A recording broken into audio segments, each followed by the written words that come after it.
Renting out Spanish thing.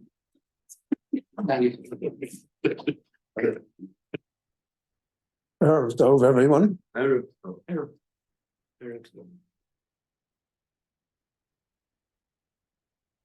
The Torah describes the situation at the Dor HaMabul, the generation of the flood. Vatimolei Oretz Chomos. The all of earth, the society, was full of Chomos. What is Chomos? The Ramban discusses there's Chomos and there's Gezel. So the simple difference is that Chomos is violent and Gezel is like burglary. It's not violent. The person steals surreptitiously. The Chomos is that he puts a gun and he mugs the person to take away the property.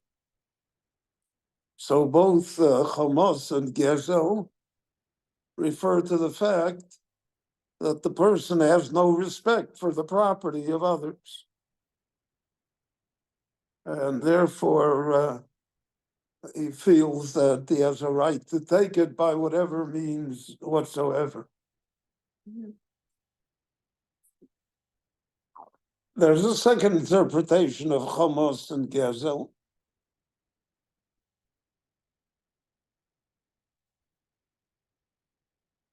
That it's really a Yerushalmi, but again, it's alluded to in the Ramban and others. It's very difficult to understand it. Chomos is taking away something which has no monetary value. It's worth pochos mishove pruto, not worth a penny.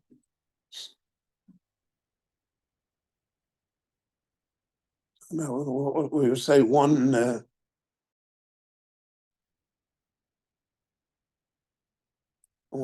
seed. So you took away something, but there's no way to return it. There's no way to make it whole because it has no minimal, cannot be translated into any minimal monetary value. It's pachos mishava pruta, but it's still chomos. And Gezel is something which is worth a shava pruta. And Gezel has a quality of hashova that you can restore it. You can give back what it's worth.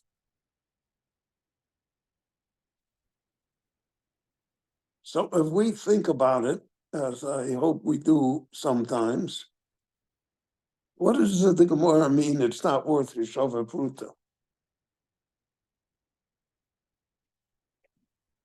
Cannot be monetized. So what can you steal that's not worth Yeshava Pruta?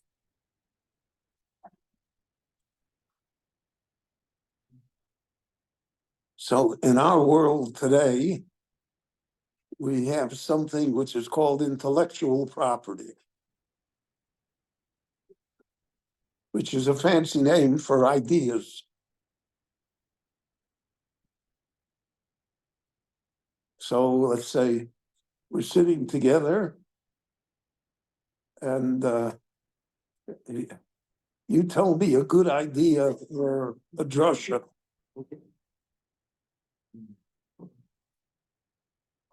And I say, that's a great idea. And then I get up and I give the drush and I don't say where I heard it from, who told it to me.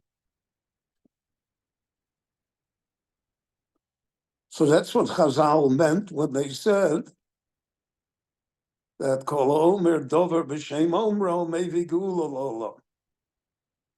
You have to say where you got it from, otherwise you're stealing it.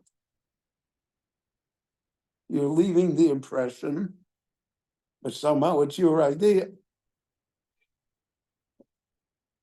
Now, in defense of rabbis, which is always one of my principles, so you don't advance that your rabbi never says anything original. So, so you know that, so, so I don't have to tell you who I took it from, where I took it from, and especially you get advanced in age, you don't even remember who you took it.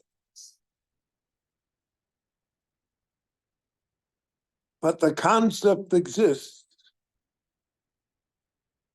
The concept is that you take away intellectual property. You take away ideas.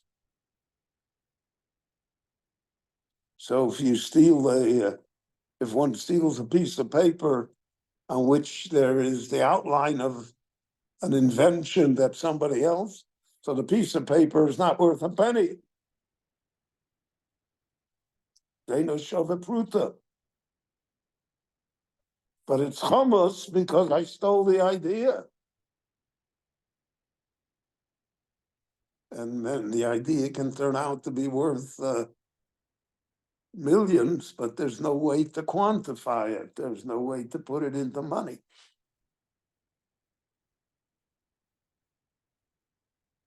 There's even a deeper understanding, which I think we can begin to appreciate in our time, of what hummus is. Hummus is I steal from you the right that you have to be you.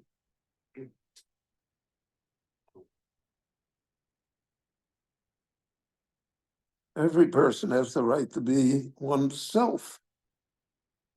The Torah gives us a general structure of how people should behave. But the Torah doesn't go into details as to how people should think. That's bchira chofshis, that's left to us. Even on the most important matters of faith, of the religion itself, the Lord gave us freedom. So, in the Western world, that was translated into freedom of speech, freedom of assembly.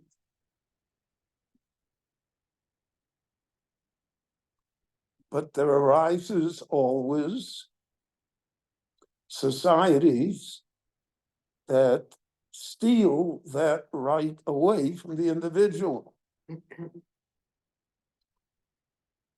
You cannot say what you want to say because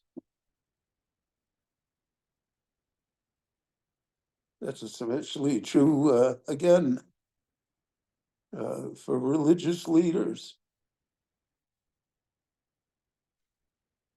You're not allowed to say.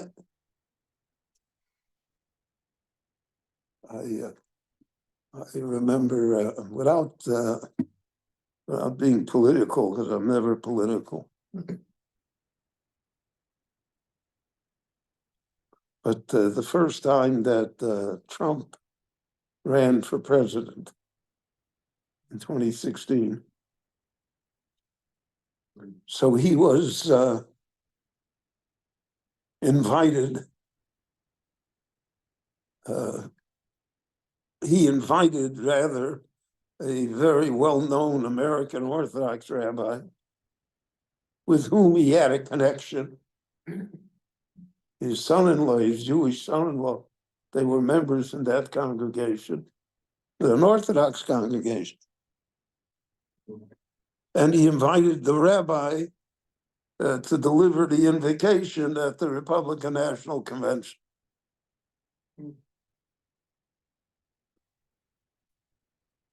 And the rabbi accepted an honor.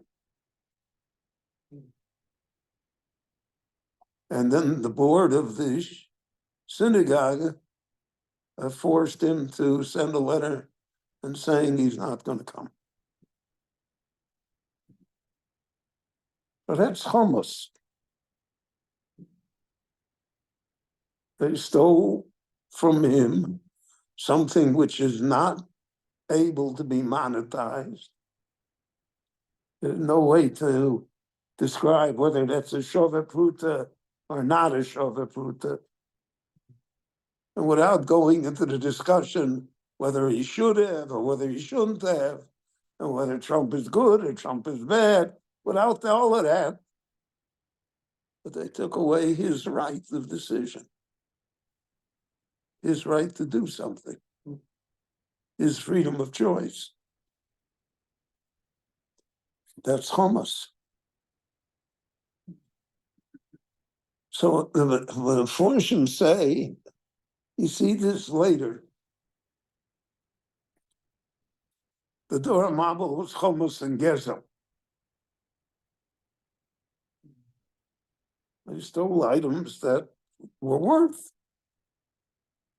The Dora Aflaga, the end of the parsha, is only hummus. Sofo echos, dvorim achodim. It's the generation of conformity. You're not allowed to say what you want to say if it's against the policy of those who are in power.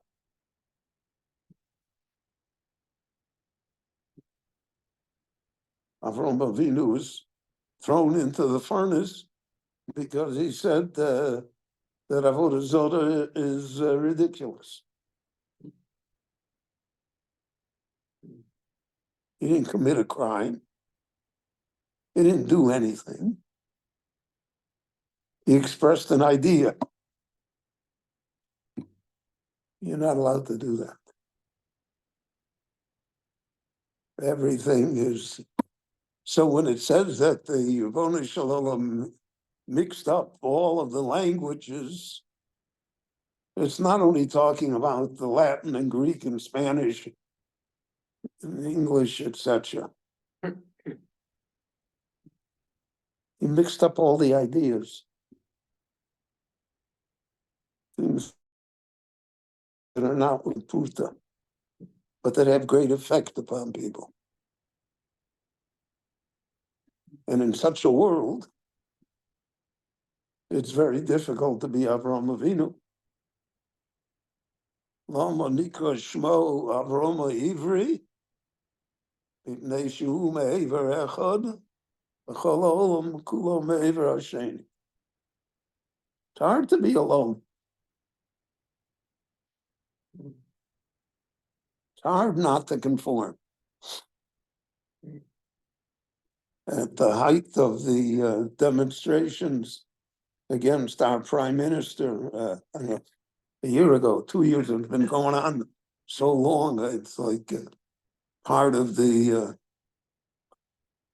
nature of the neighborhood. So one Saturday night there was a tremendous demonstration, and Ramban was blocked completely. And I have to get home, and I have to cross Ramban. So I came up with an original idea. So I walked and I come to the mass of people who do not park for me, and I say, Ani neged Bibi. Oh, go through.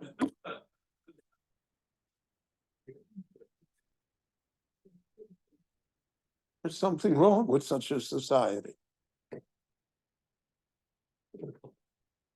There's such a narrowness of vision. We say, Al chet shechatonu lefanecha b'tzoros hoyer. No vision.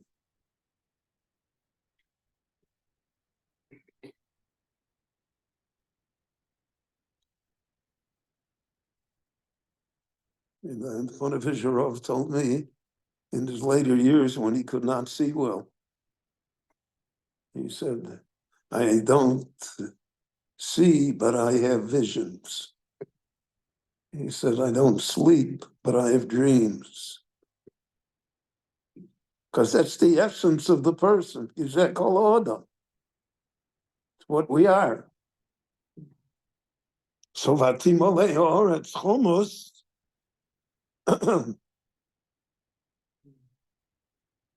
That's what they stole. Can't define it in monetary terms. It's not worth a Shavapruta. But to a great extent, that is what society can be built upon. You have to be willing to hear what others have to say, painful as it may be.